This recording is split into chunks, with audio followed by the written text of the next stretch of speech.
Dear brothers and sisters in the Dhamma, glad to be here in the BGF this evening. And I want to really appreciate your commitment to learn the teachings of the Buddha and to practice the teachings of the Buddha. And it is rare that we will find the teachings of an enlightened being in this world.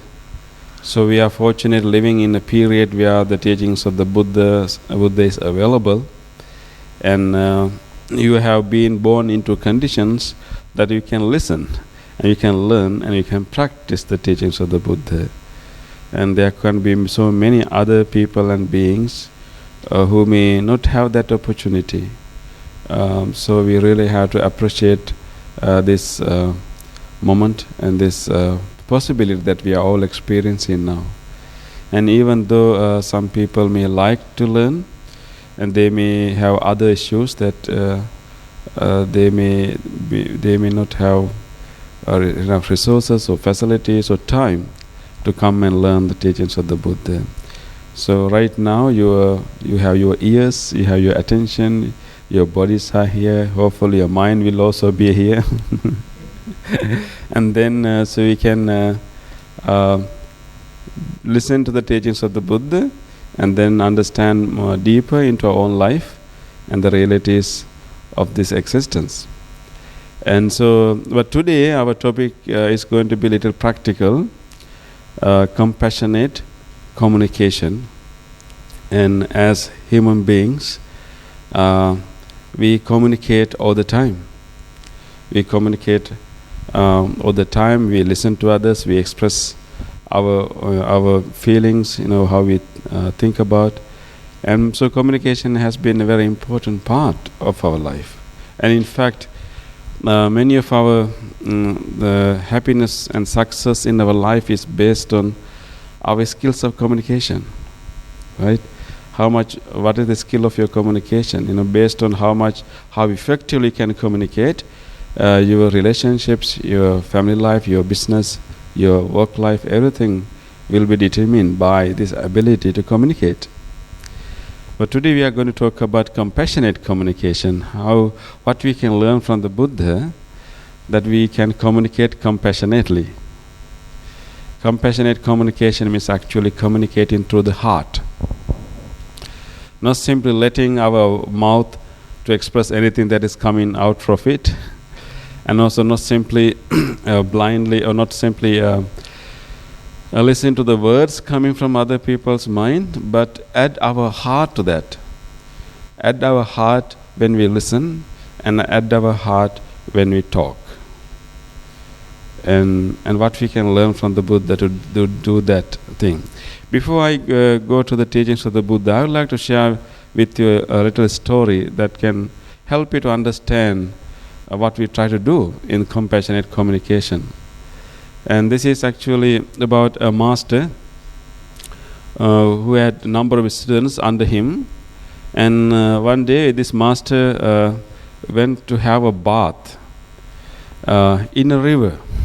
Of course, nowadays we have our own bathrooms, but those days people, even in some countries, people take bath in public places.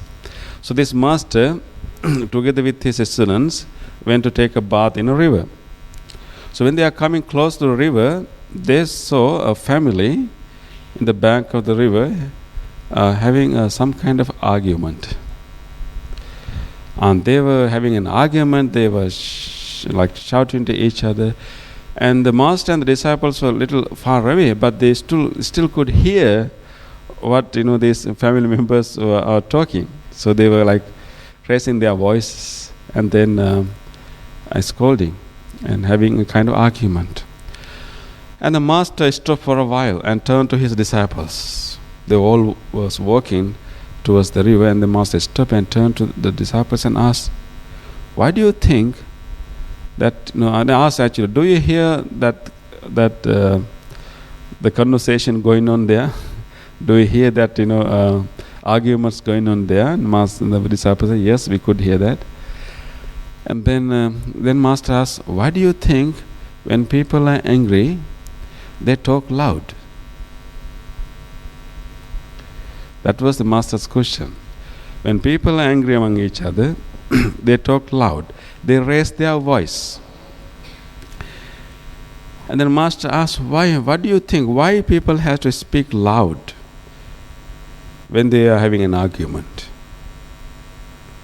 If that master asked that question from you, what will be your answer? What do you think? Why people has to raise their voice when they have an argument? Yes? The people want to be heard. So they think that if they talk softly, they will not be heard. So they make sure that they talk loud enough that not only them but also neighbors also can hear. Right? So that one reason could be they want to be heard. Any other reason? Why actually we raise our voice when we have an argument? Why? So we have a strong emotion, so the emotions automatically raise our voice. So like not purposely raising, but automatically raising. Okay. Any other explanation? Why do you think that people talk loud when they have an argument?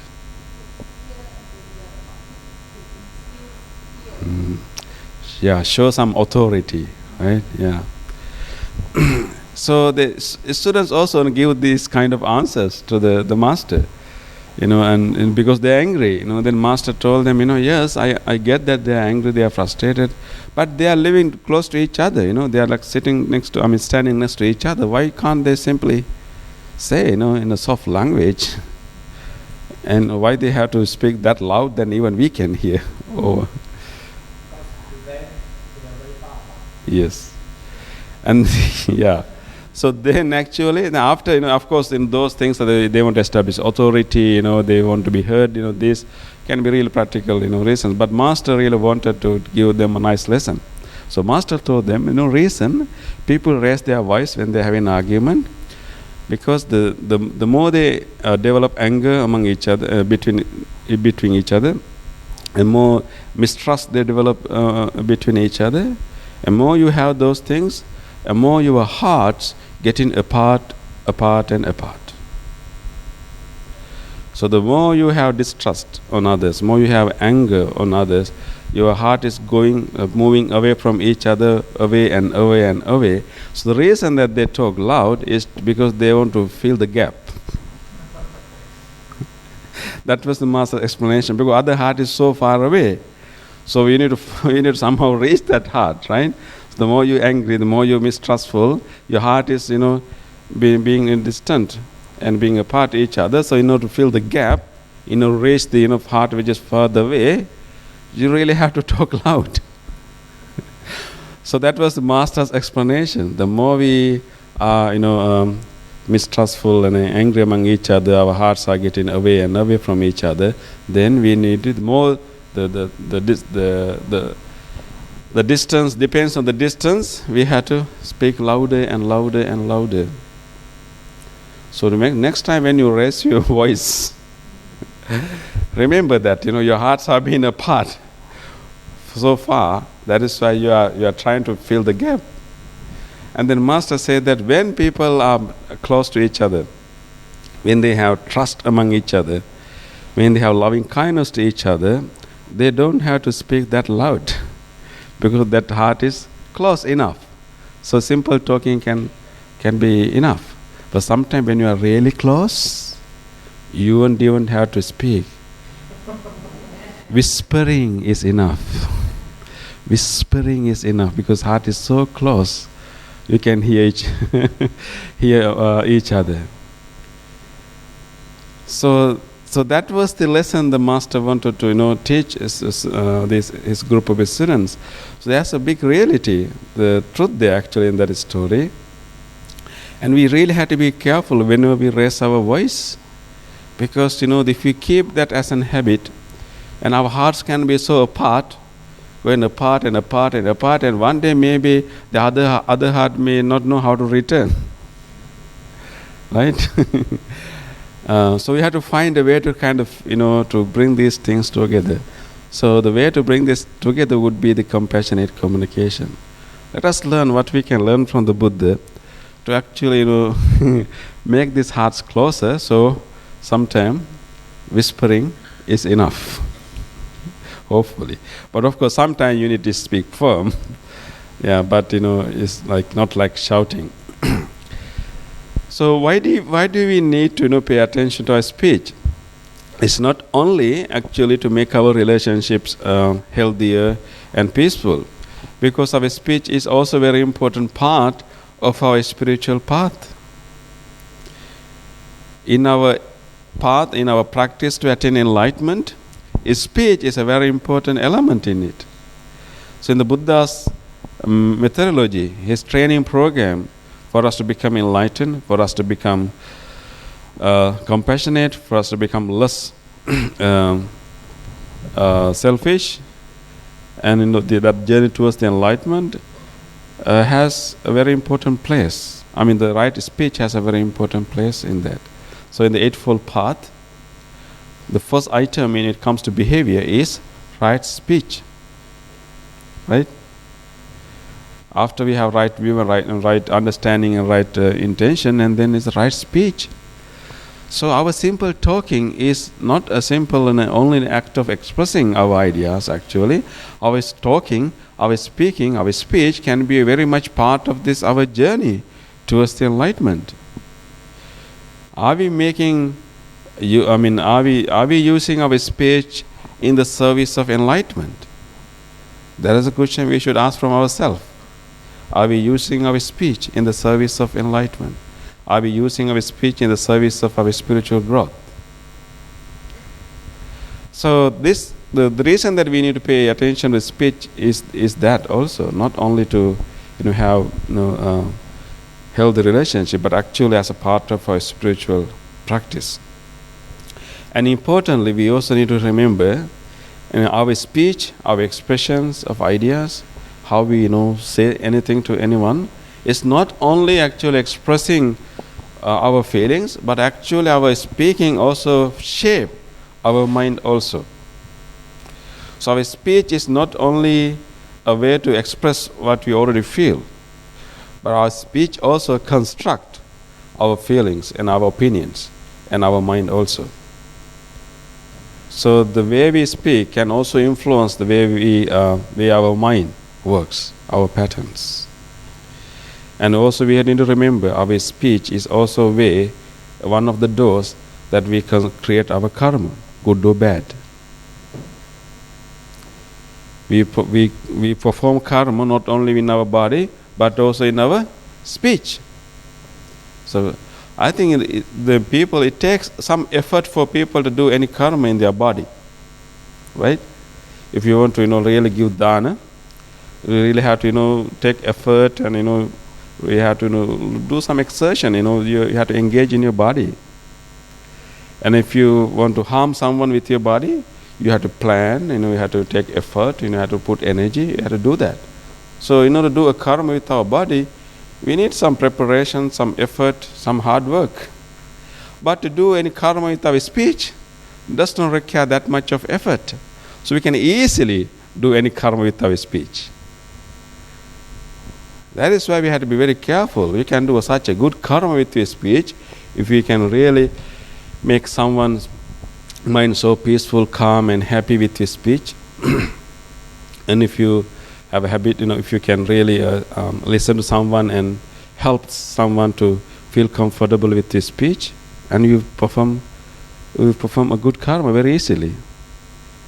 But remember, at the same time, we can perform so many bad karma with less effort with our speech. Only requires little bit of effort.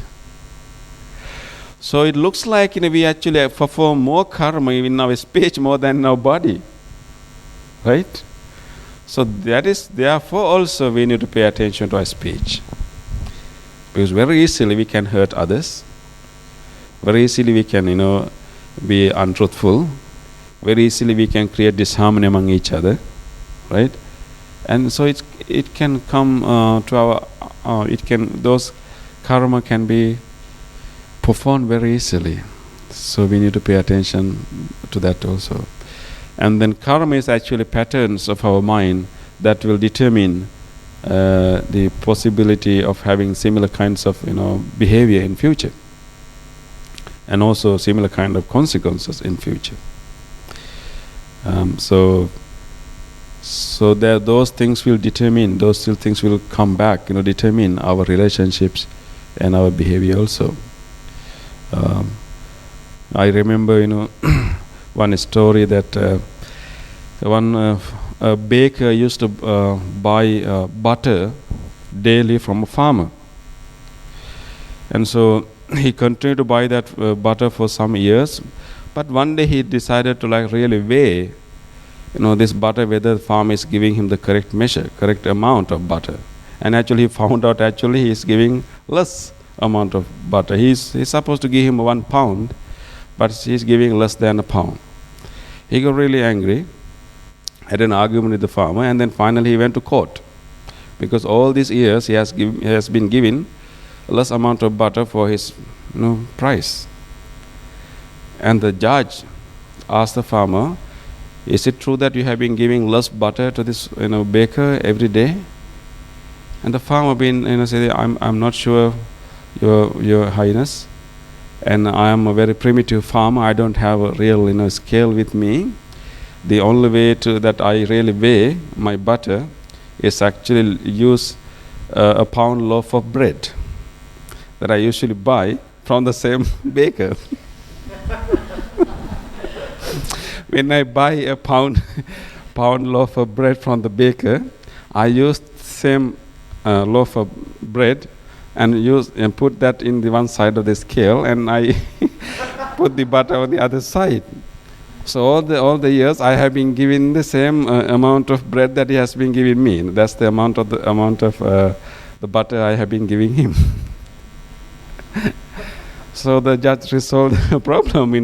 He was not really purposefully giving him less butter. Actually, he's giving what the bakers were giving the farmer. He used the same amount of the weight to the farmer. So that's karma, right? So if you start to hurt others so much with your speech, you'll be hurt very much. And even some other people may not even intend to hurt you. If you have a habit of having a sharp mouth, even a subtle comment from others can hurt you and can keep you worried for so many days. So therefore we really have to pay attention to our speech. It's the easiest thing to come. Yeah. So what I would like to share today, actually, in order to have this right speech, we know that traditionally right speech has 4 aspects to it, right? I think we most of us are familiar with that. Right speech means being truthful, and then of course we can put it in a negative way, like not to tell lie, and not to slander, and not to use harsh speech, and not to use idle speech, the difficult one to do, and instead be truthful, and be harmonious, and be pleasant, and then be useful in our speech. So those are the criteria that we can use to make our speech skillful and useful. But what is happening in our actual communication is that we actually, most of the time, we talk to others, but we rarely talk with others. There's a big difference. That's the I think if you understand that difference, that will help you to have a compassionate speech. We talk to others most of the time. We rarely talk with others. Talking to others and talking with others are 2 different things. Right? When we talk to others, we only want to express our feelings. And we don't really pay attention even to our own feeling. We don't pay attention to our own feeling. We don't really pay attention to what other person is hearing, or what the other person is going through. You just only want to talk. You just only want to, say whatever you want to say. You are not really even making sure that your message is communicated. Right? You just only want to talk. That is what many people are doing. It's very unsuccessful effort to make someone understand, because we only want to talk. We are not paying attention to the listener. We are what he is feeling, what he is coming from, his background, whatever, and we only want to talk too. But we start to talk with others, then that's a whole different dimension that we need to bring into that. Because when you talk with others, then we really have to think about the listener's perspective. How I am going to really communicate this message? Will he get it? Will she get it? What are the ways that I can use to pass this message to the other person? What are the barriers for that? And am I actually communicating my concerns? Most of the time, we are so hurry, and we will say something, we even do not communicate what we want to communicate. Although we have very sophisticated language, very sophisticated way of telling and expressing, so many words, so many ways of expressing, and so many ways to say it, that our language is so sophisticated. For some reason, most of the time we can't say what we want to say. Right? When somebody is doing something you don't like, your family member, maybe your children, maybe your co-worker, someone is doing something you don't like them to do, or they don't do what you want them to do. And so what you would do? What you would do? We complain, right? And we scold, we shout. And so we are expressing something, but are we really expressing the real message we want to tell them? Right? We may be expressing our frustration. Is that the message that you want to give to the other person? Right? And the moment you start to express your frustration, the moment you start to complain, the moment you start to scold, other person has already created a screen, very thorough screen, that nothing going through that screen. And that is usually what happens among family members. Right? So, therefore, for some reason, we haven't developed enough skills to really communicate our message. So let us talk about what we can actually learn from the Buddha to talk with others. That means having some, developing some empathy, and it's like, talking to the heart, and talking with the heart. And so there's a very interesting sutta in Anguttara Nikaya where Buddha explains that for a statement to be well stated, to a speech to be a well stated speech, there are 5 characteristics. If our speech is well spoken, profitable, there can be 5 characteristics to this speech. Let me read it for you. And this is from the sutta called Vācāsutta. Vācā. Vācā is the speech. Yeah. So Buddha said that amongst a statement endowed with 5 factors is well spoken, not ill spoken, and it is blameless, unfaulted by knowledgeable people. What are the 5 characteristics? It is spoken in truth. It is spoken affectionately. It is spoken beneficially. It is spoken with the mind of goodwill. And it is spoken at the right time. So in other words, a speech is a well statement when it is true, when it is delivered affectionately in a pleasant way, when it benefits the other party, and when it is coming from a place of goodwill, the motivation, and when it is said at the right time. I really like that right time. Sometimes we may be really well spoken, you plan, but you say the wrong time, and nothing will get into that. And really have to pay attention to that, right? So in that in other words, you have a checklist before you have a very important conversation. If you have very important conversation, make it with your family members, your children, your parents, or with your co-workers, whoever, remember this checklist. You can ask, is it factual?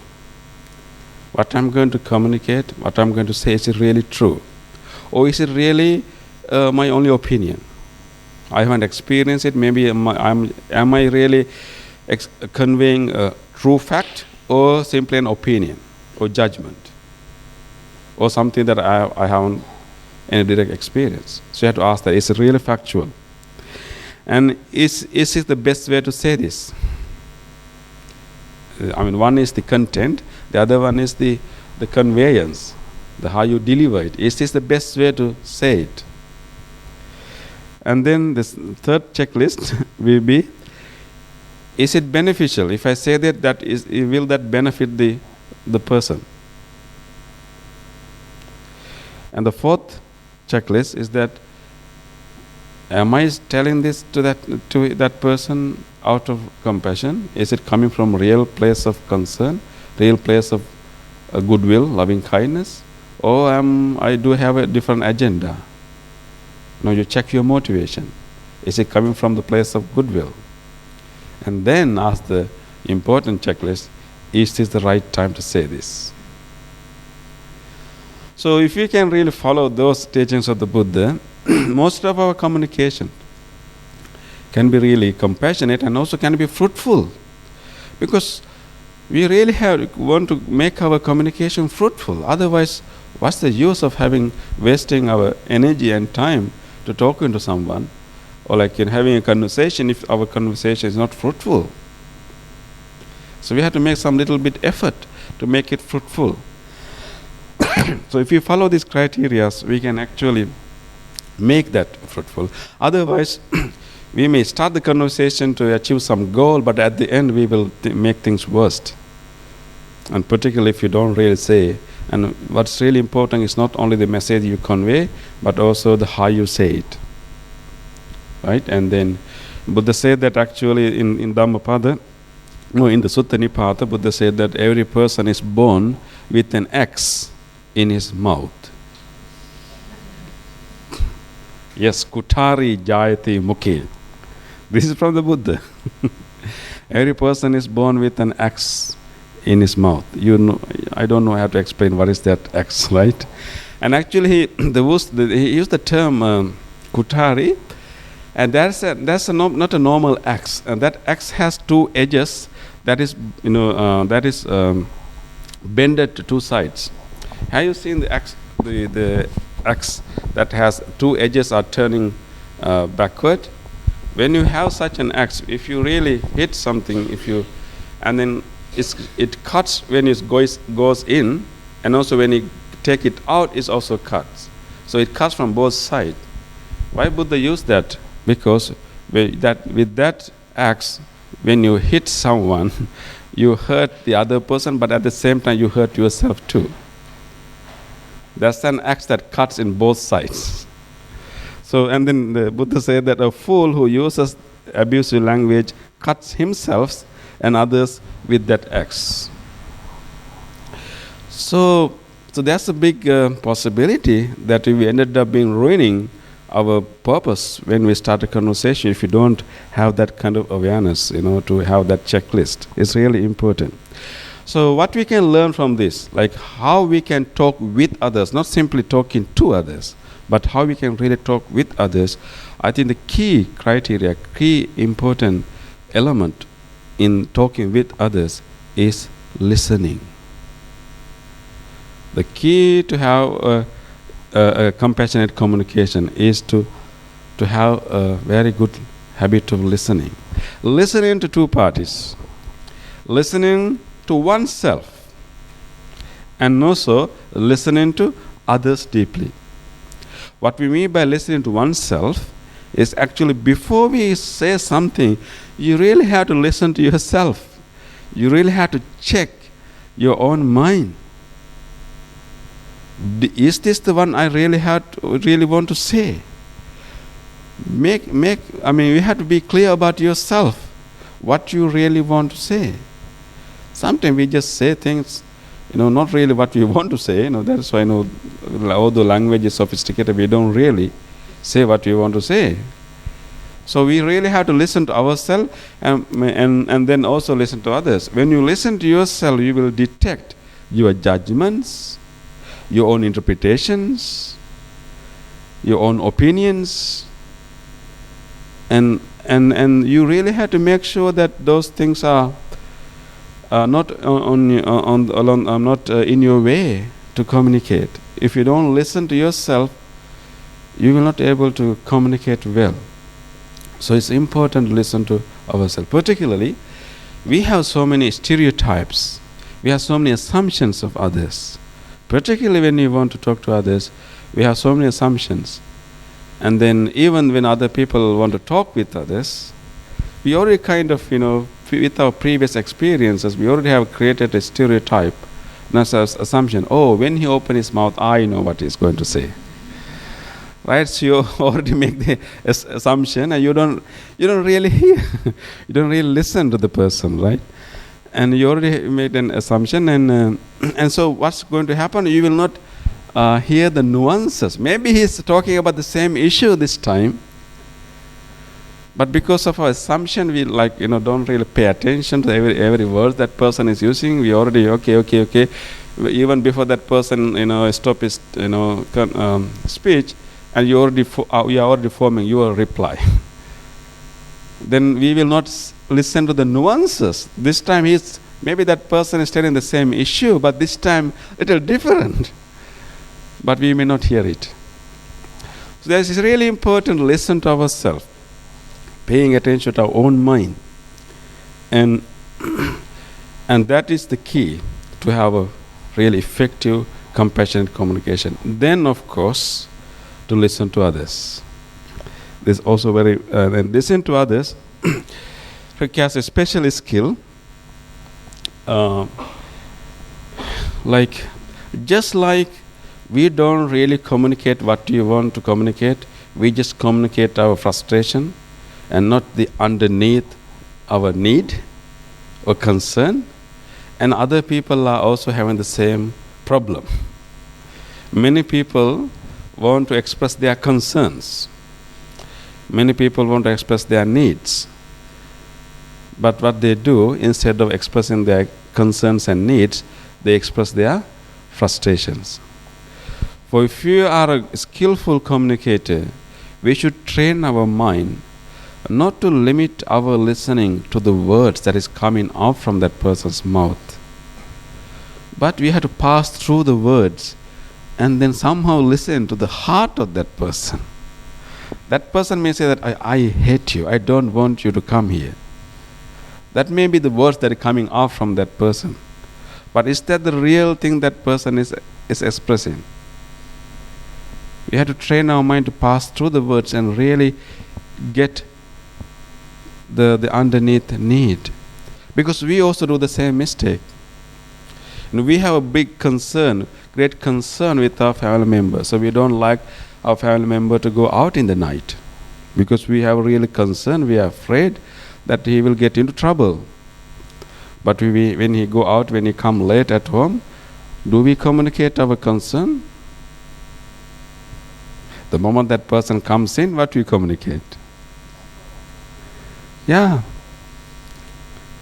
So what the other person will get if he is not trained in compassionate communication? That person feel that you are so angry with that person, you are frustrated, you are always yelling, and you find, then he creates a stereotype of you. And then after a while, the moment you open your mouth, then they already know what you are telling, and then they don't even pay attention to even the words you are telling. And after a while, they develop a kind of immunity to speech, and they don't start really not bother anymore to the speech. And that's what's going to happen. I think just like we listen to ourselves, once you start listening to yourself, you begin to see that I have real concern, real need, but because of the emotions that have been arisen, I don't communicate my concern and need. Instead, I communicate my anger, frustration, my emotions. And in the same way, other people are also doing the same mistake. But if you really want to start a good communication and maybe even help other people, other person to come to deep understanding, we should be able to train our mind to listen to what is underneath the words, and that is what we call listen to others. It requires some practice, and also actually important belief that everybody wants to be happy. If you understand the Four Noble Truths, you understand one important universal truth in the world.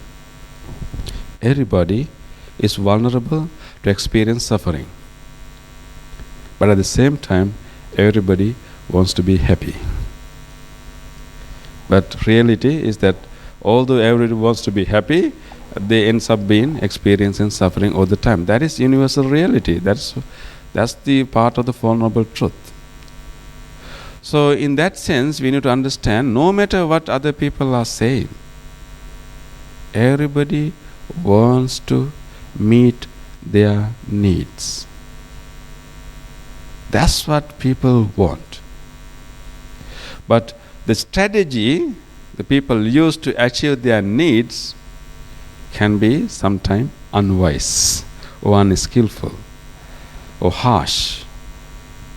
But actually their need is the same.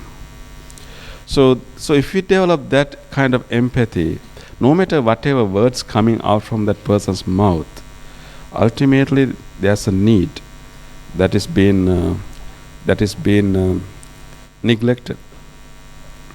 And if we can find that, and in your reply, in your response, if you can address that, you can see how the other person melts down like ice, like butter, whatever.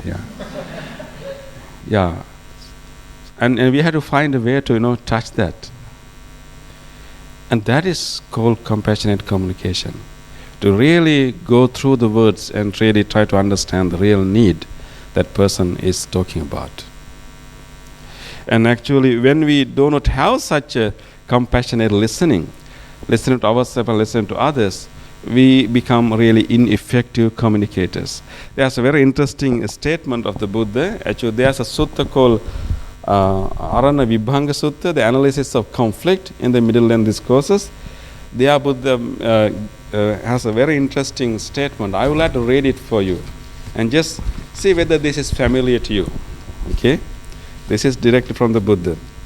In that sutta, Buddha said, when one speaks hurriedly, in a hurry, okay? When one speaks hurriedly, one's body grows tired. One's mind becomes excited. One's voice is strained. And one's throat becomes hoarse. Sound familiar? Yeah. And the speech of one who speaks hurriedly is indistinct, not clear, and hard to understand. This is what happened to most of us. We want to say one thing, we say something else. We want to have a communication, we ended up having an argument and problems and worsening the condition. So when one speaks hurriedly, it means not really enough listening to oneself and others. Hurriedly, this is going to happen. It influences your body. The body grows tired. When we have such an argument, such a communication with others, it makes your body tired. And your mind becomes excited. It's not settled. It can excite your mind. It can, keep your mind occupied and worried for so many days, even after the conversation. And your voice is strained. Your throat becomes coarse. And your speech is indistinct, not clear, not sharp enough, not telling that point, and then hard to understand to the other person. So what we can do is, develop that ability to listen carefully to ourselves and to others. And then when you develop that ability, we begin to first try to find out our own judgment, our own assumptions, and settle it down. And then really ask the question, what I really want to say, what I really want to express. And then with mindfulness, control, you express your actual need, your actual concern. And in the same way, you have to apply the same principle when you listen to others. They may not be skillful at the beginning, but we have to develop the skills to somehow get into their real need and concern, not to the words coming out from them. So whenever sometime when we talk to people, we try to say that, like you made me angry, right? You made me angry, and you made me mad, right? And you made me sad. Sometimes we say that. In reality, if you know enough teachings of the Buddha, we know that nobody can make us angry. Of course, they can provide enough conditions, but nobody can, really make us angry in the real sense. They can provide ingredients, but it is you who actually put everything together and make the soup, right? Make them angry. So nobody can have a full right on us to make us angry. Of course, they provide the condition. We may not like it, and as a result, our anger, our sadness, our frustration is a reaction to that situation.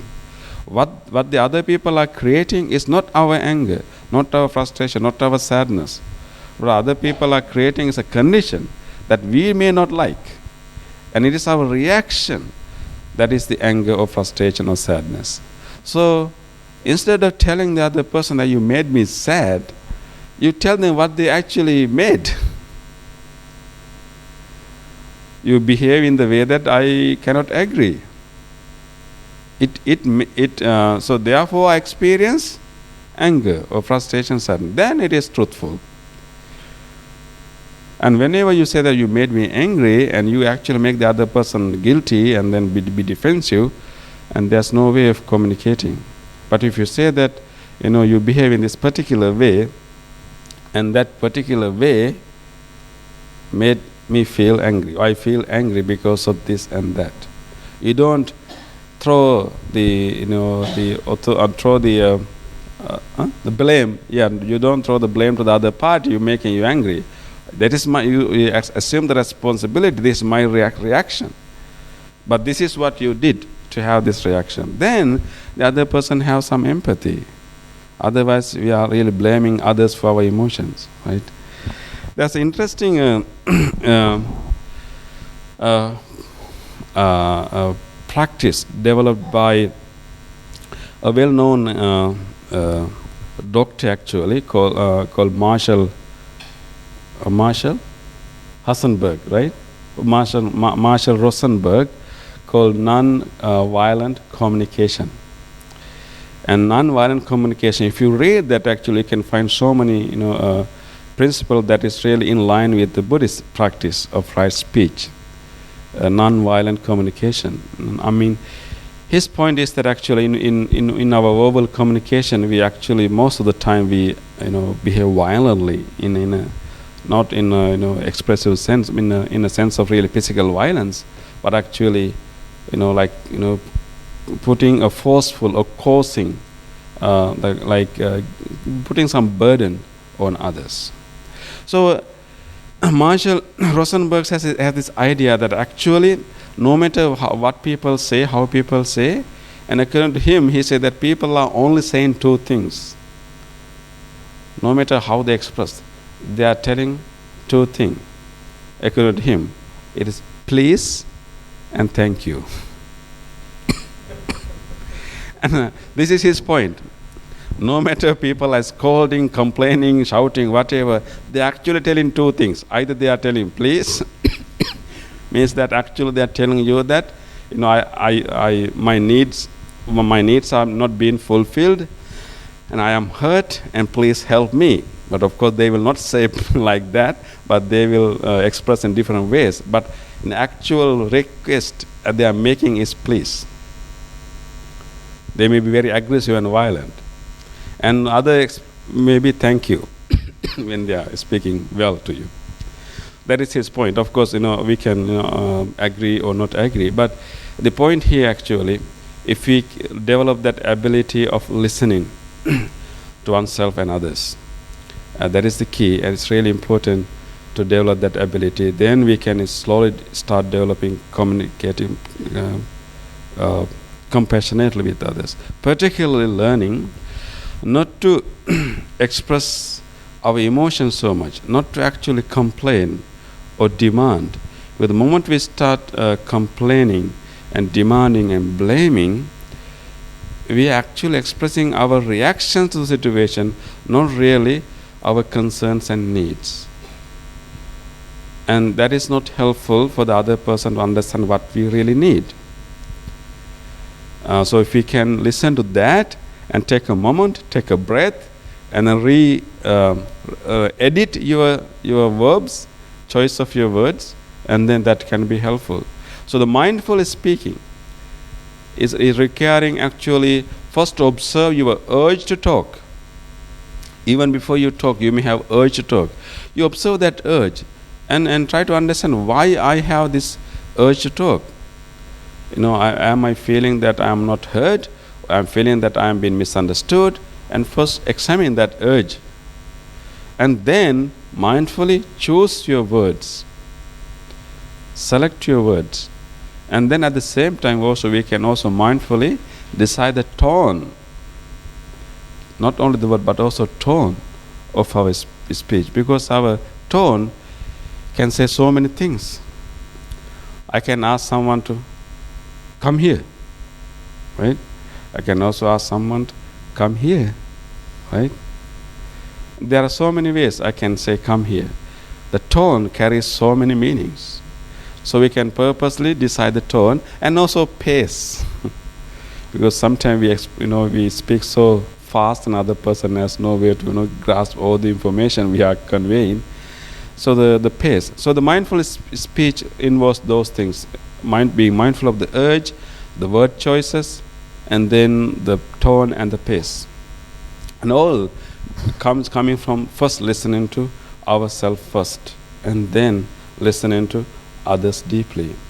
And when we develop that ability to listen to others deeply, and it's very rare that you get disturbed. Other person will come and use all kind of nasty words and shout, and that person will keep talking in front of you. But what you are listening is please, please, please. Actually, because you are listening to the underneath need of that person. That person is suffering. That person is like going through some kind of pain. That harsh words, that scolding, whatever the argument coming from his mouth is distorted expression of that needy mind. And if we can catch that, so much of our conversation can be so fruitful and useful, and we can turn the conversation all the way around.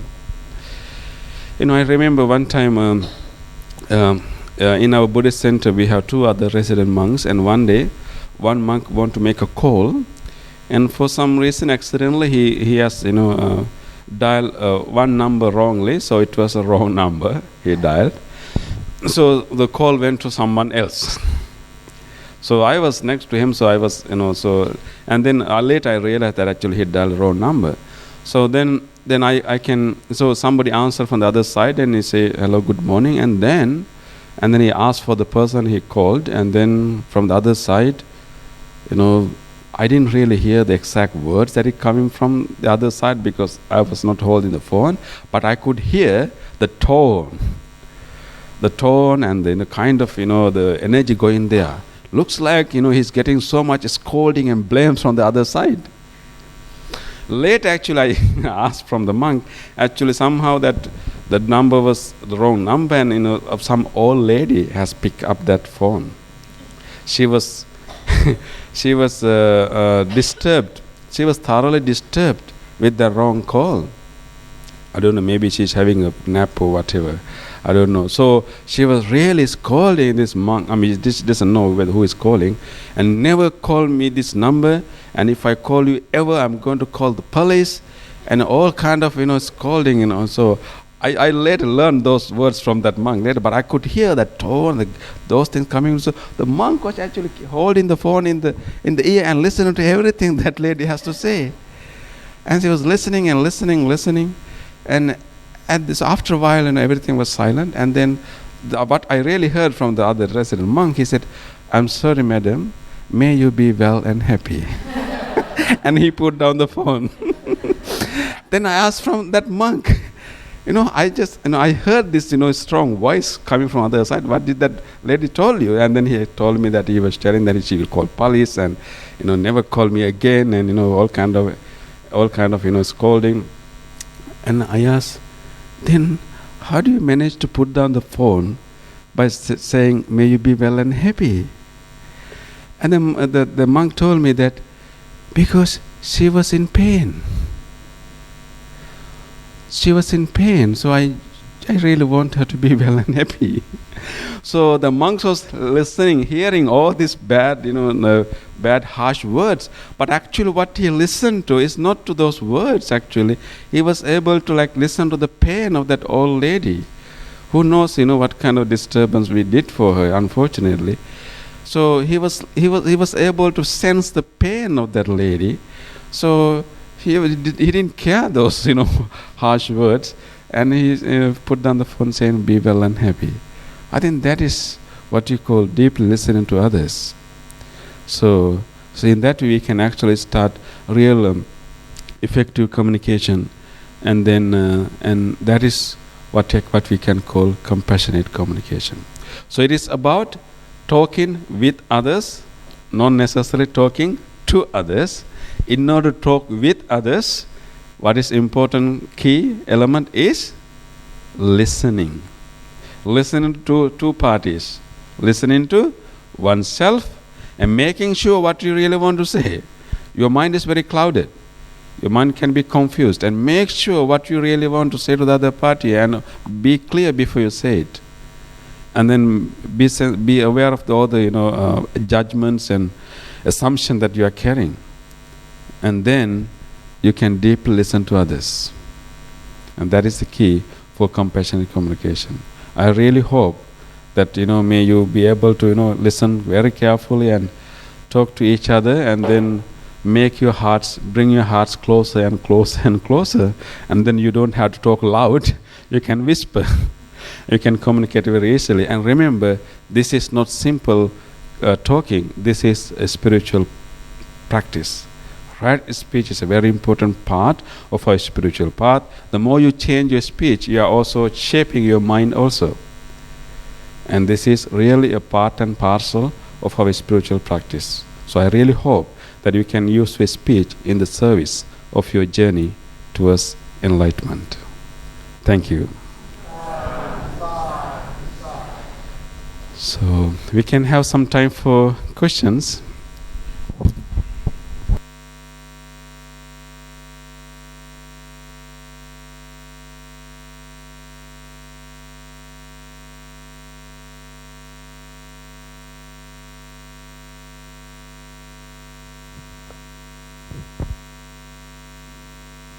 Yes, brother.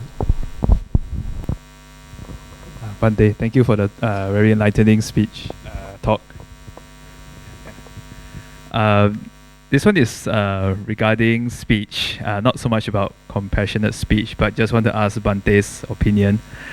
How do we lay people avoid idle speech?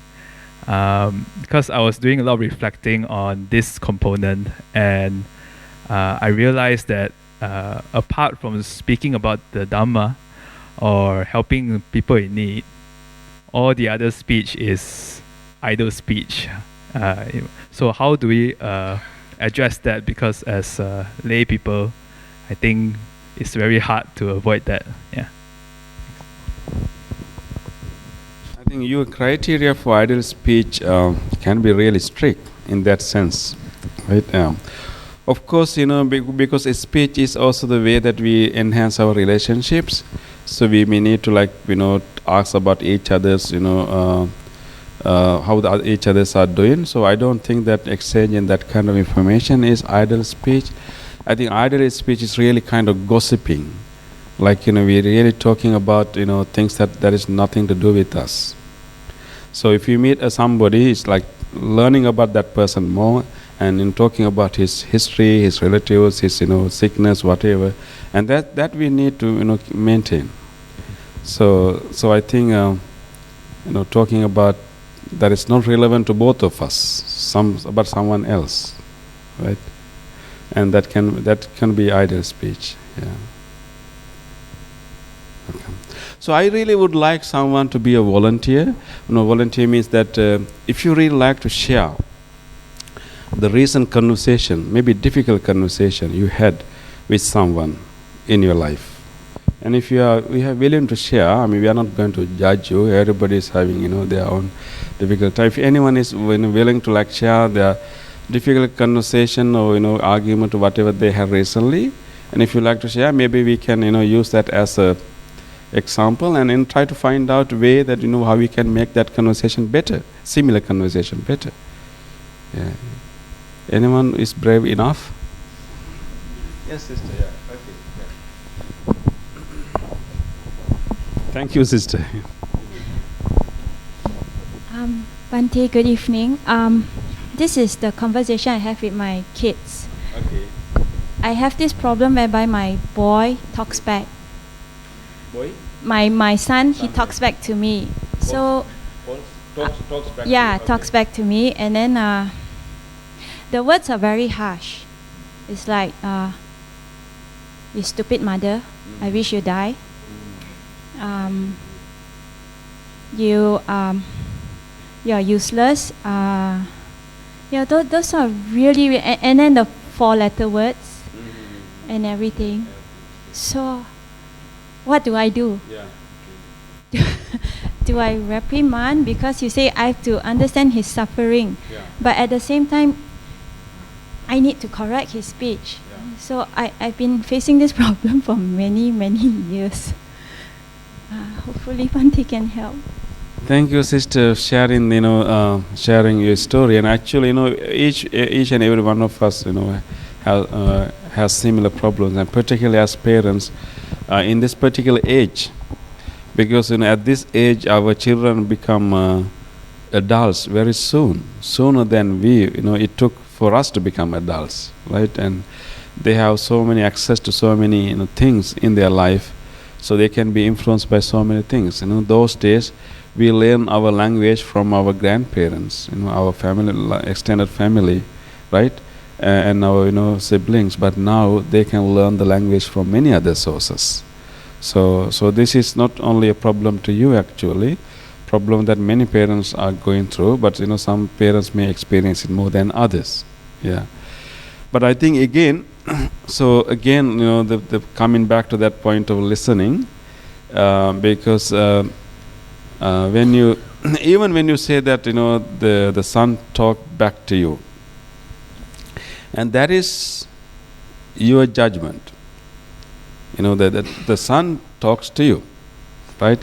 And that interpreting that as a talking back to me, there's already an element of judgment there, right? When you say that, whenever you say that he scolded me, that is not really what happened. That is your interpretation of that conversation. If you ask that person, he will say, no, I was expressing myself, whatever, they will say that I was trying to educate, whatever.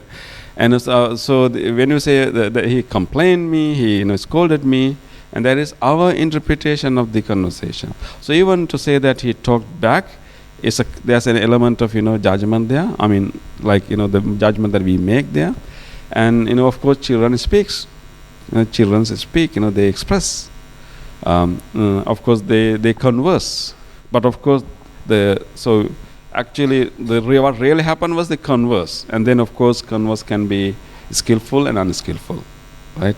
So having that idea that he talked back to me already put us in a difficult condition to really understand what is going on there. So really conversing with you, having a conversation with us, and then but then we have to find a way to make it skillful and wholesome. And again, although they say that I don't like you, those words, and remember that is not really what they are saying. Those are the words that are coming out from their mouth. But what they are really saying is not that. They will say, I don't like you, but if you start to live with them, they will cry. Right? They will say, I don't want you, but if you're okay, then bye-bye. They will say, okay, no. So that is not really what they are saying. They are saying that maybe some of their needs are not being met. We don't know. We really have to, it takes time, to really realize that, what kind of needs that is not met, what she really wants to have. He's not skillful in communicating that. So, and it's not only the child, in all of our life actually. When we want to communicate something, we skip very important part in our communication. First, we feel this our needs are not met. Our needs are not met, and we feel afraid. We feel being ignored. And then, but when you come to communicate, when you want to say something to others, we communicate our reaction to that state. So we skip one important pace, one important part of our whole thing. So even with this child, what is happening there is actually he's skipping middle part. That's the real issue, right? Yes. I come to feel his needs, because his needs sometimes is materialistic. It's too expensive. So he chose a tantrum, or let's say I didn't really promise, but I say we might go, let's say, to Tesco, and end up certain conditions happen and we didn't get to go. But he cannot understand that there are conditions surrounding us. So that's where all these words comes out. So I know his needs, but I can't meet his needs. So that is a good point, sister. So then we should communicate that to him very clearly. I did. He refused to listen. He's 8 years old. Yeah. So you say what, he refused to listen?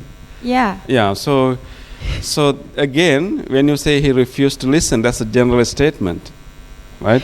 He refused to listen. And I'm saying that this is the mistake that we all do. Not really mistake, but So of course, there can be moments that he doesn't like to listen to you, but there can be moments that he is willing to listen to you. So you have to find the time that he is ready to listen to us. So we also really need, if you really cannot fulfill the needs that he is having, we should communicate that to him very clearly. So you have to find a way to say that, really say that, these things can be met, these things cannot be met. And importantly, we should communicate how you feel when you hear, his speech.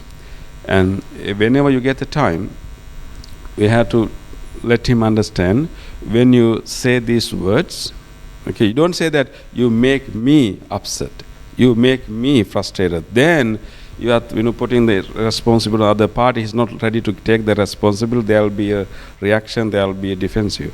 But you can say, yes, it is my feeling, but you are speaking like this made me feel sad. And then that doesn't allow me to love you. And and like express that. So in compassionate communication, you really have to express your how you feel, not how you react to the situation, but how do you feel. Not really blaming the other party, but saying that you are behaving like this, specifically referring to that day you throw this thing on the floor, and you are doing that, saying you are doing that made me sad. And when I am sad, I cannot love you, or I cannot hug you, I cannot take care of you. So I think, I'm not saying that this is all our fault. Of course we are in a world that our innocent children have been influenced by so many ways. But I think there's something that we can do, and you really start to let him understand how you feel. Sometimes they don't know. They just express their frustration, they just express their anger, but they don't really know how the other party is getting it. So whenever they are calm, we really have to sit down and let them know how do we feel, and then what kind of pain we are going through, and what will be the consequences as a result of that, and what he will lose as a result of that. So show him the consequences, and letting him to assume the responsibility, and also like asking him that, like giving him suggestions. You can say the same thing like this. So because right now he's getting all these words from all other sources. Now we have to give them new information, new resources. So we have to teach him the same thing you can say in this way. Then I will understand it better. So then I will be able to help you better. If you say like this, then I will feel like this, and then I will not be able to help you. So showing him that he doesn't get his needs met, if you start to talk like this. So show him that his way of communication is ineffective. I mean, of course, when you speak, anyone who is speaking like that, his or her needs are not going to met, right? So there's that kind of skillful navigation we have to do, but at the same time, I think maybe if we can give him more exposure to other good stuff, we can try. We can try. But at the end, what we really need to understand that our children have come through to this world through us, but that doesn't mean that they are our own. They are individual beings. They came to this world through us, and we have utmost responsibility to guide them and give them the best life we can give. But we really cannot own them. We really cannot take the full responsibility of their personality. They are actually bringing their personality from the samsaric life. But of course, we have utmost duty to help him the best way we can. Yes. I have tried Bhante's method before. He will just answer back, I don't care. So? That's you, that's not me. So do I ignore all this, Bhante, and just keep on repeating? It hurts. I know you say they don't belong to us. But show him the consequences. Yeah. So when you feel in a particular way, and then you cannot act in a particular way, so therefore he will get the consequences of that. Show him that consequences. So if the consequences is punishing him. No, not punishing. I'm not saying that. Let's say if you talk to you in that way, you feel sad, you feel upset, therefore you will not be able to make a good meal, you may not be able to help him with shower, you may not be able to hug him. Okay? So let him understand that there's I'm not saying that you're really punishing him, but he will lose his privileges by acting like that. So you can tell him, so you behave like this, and you don't say that you made me like this, but when I see your behavior, I feel like this, therefore I can't do this, therefore you will not get this. It's not punishing him, but just letting him know that how he loses his privileges, his the ways to make his life happy. He's losing those things by behaving that way. I'll try, Bhante. Yes. I'll try. Thank you.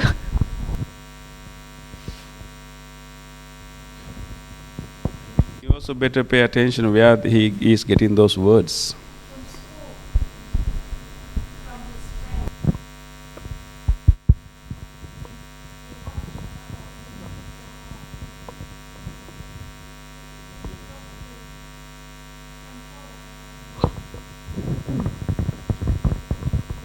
It's difficult to control his environment.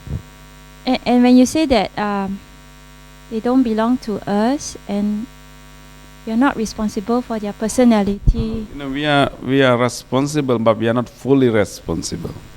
Of course, we are not fully responsible because they bring their own stuff.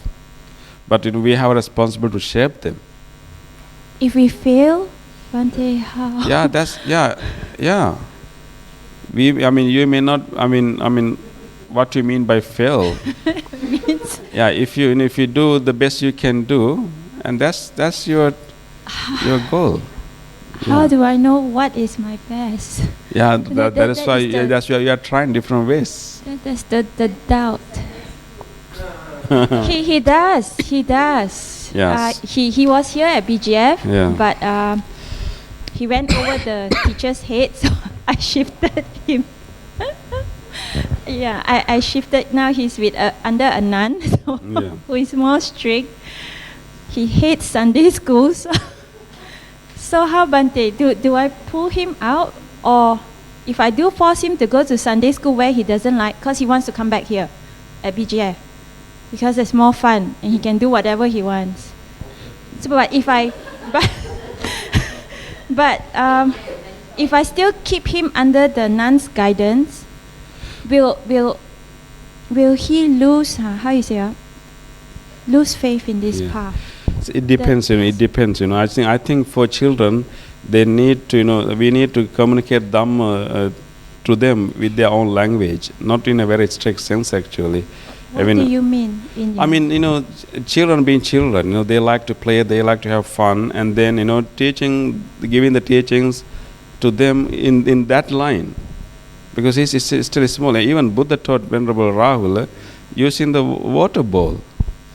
Buddha didn't really ask him, okay, sit down, I'm going to give you a lecture. He didn't do that, right? He used a water bowl and asked him to turn it around and throw it, and that's how he taught him. So I think it's okay to have some fun and playfulness, and then while at the same time learning good habits. Yeah. Yes. So I still leave him under the nun? It's up to you. I don't know what's happening, I don't know what is happening under the nun, yeah. Okay, thank you, Bhante.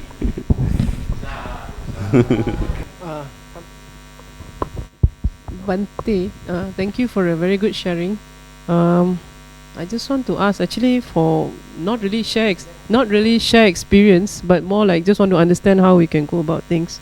I think most of the time, if I reflect back, there are a fair number of unskillful speech coming out that offend others, because not we do it purposely also.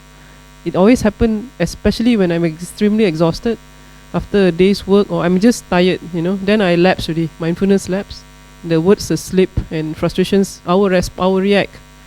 So how in times of intense stress, this is happening in our daily lives, and when I'm exceptionally tired, and then the person and especially I notice people who come and talk, they have a need.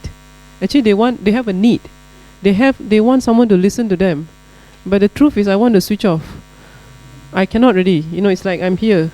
And so how do I skillfully, dismiss this type of situation so I don't offend, because I can end up offending. Number two, how do you skillfully infuse body language? Because when you communicate, I have received comments in the past, because I'm not smiling as much. So I have received comments.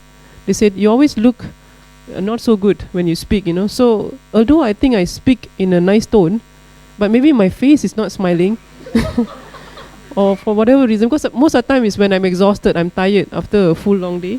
So how do I counter that? Because I cannot smile all the time,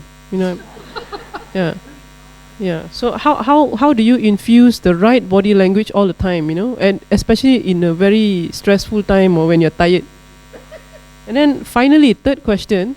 In your retreats, when we go under you, you have precepts to follow. You emphasize a lot on speech. In fact, there's 4 of them. In other retreats, they go by the normal 8 precepts. So I just want to have a refresher why you emphasize only mainly the speech. Is it because it's is there a reason for it? Just want to clarify that. Yeah. Okay, the question number 1, you said that how skillfully we can avoid a long conversation after you come back home after a long day, right? Yeah. And they want to be heard, and now you're not ready to listen to them, and how you can skillfully do that. So you can really, you can express you can first reflect how you are feeling, and then you can really express how you are, what you are going through. Maybe that person is coming to talk to you. You can say, okay, you can, give some attention for a while, and then you can definitely express them. Today maybe I had a really long day. I'm feeling this tired and having headache, whatever. Can we have this conversation tomorrow, or maybe after I have a nap? Can we have this conversation in 30 minutes later? So So you don't have to hide how you feel. The more we hide, the more we, come to conflicts. So you really can express, how you feel. But in there's a problem that whenever, instead of expressing how you feel right there, we can express that, I'm so frustrated, I'm not in a good mood to talk to you now. That is our reaction, not really what you feel. What you feel is really, I'm tired, and I need a rest. So if you tell that to the person, today I feel really tired, I need a rest. Maybe after I have a rest, can we have this conversation? I'd really like to hear you, but maybe later. So I think, so really expressing our need, not our reaction, emotional reaction, but real need can help. The second one you ask, the body language. Body language, Not just the tone, but sometimes they look at you and you are reacting in a certain way because you're just showing the truth, lah.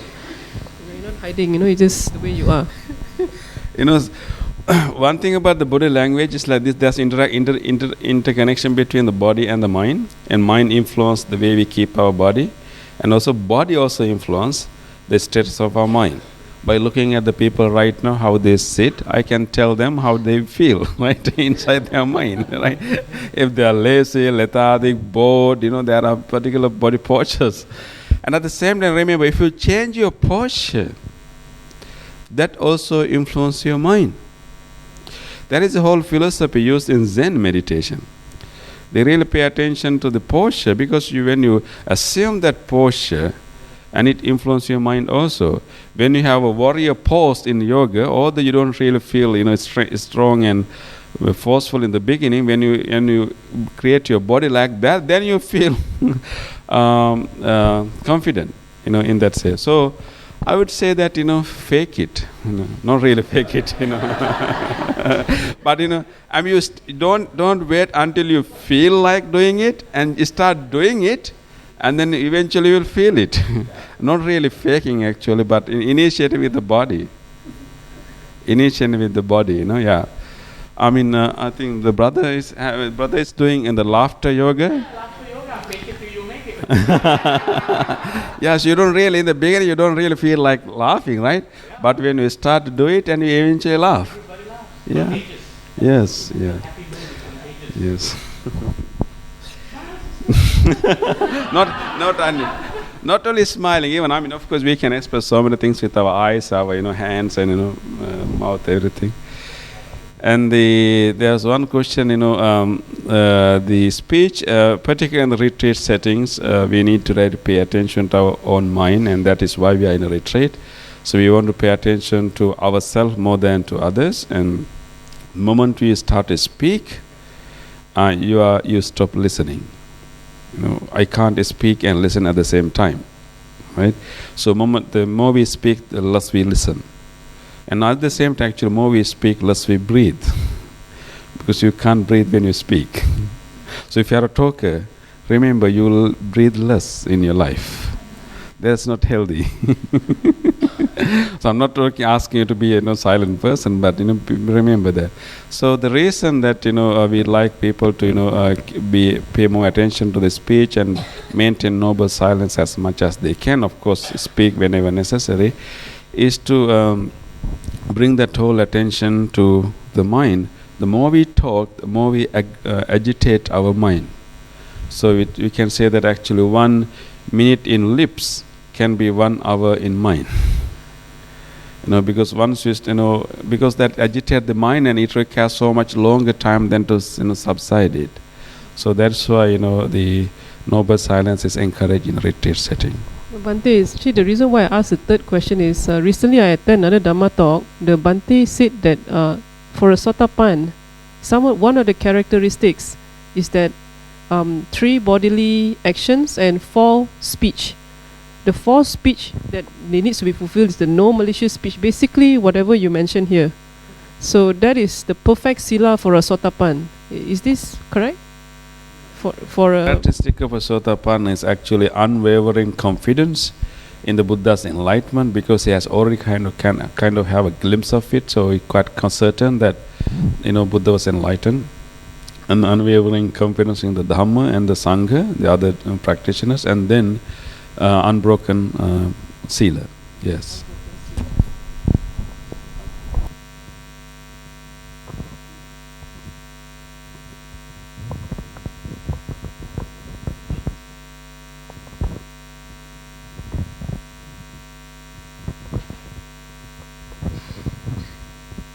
Evening, Bhante. Thank you very much.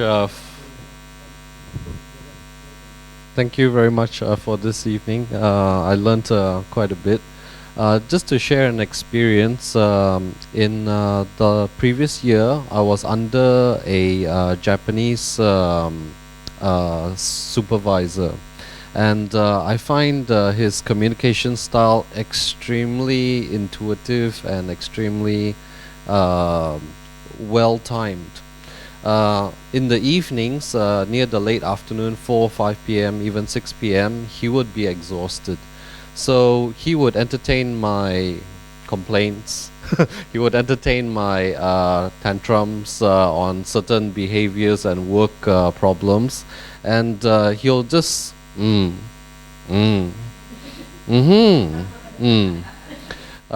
next day when I ask him, do you have a solution for me? Let me think about it. And he will say in Japanese, it's like, let me think about it forever.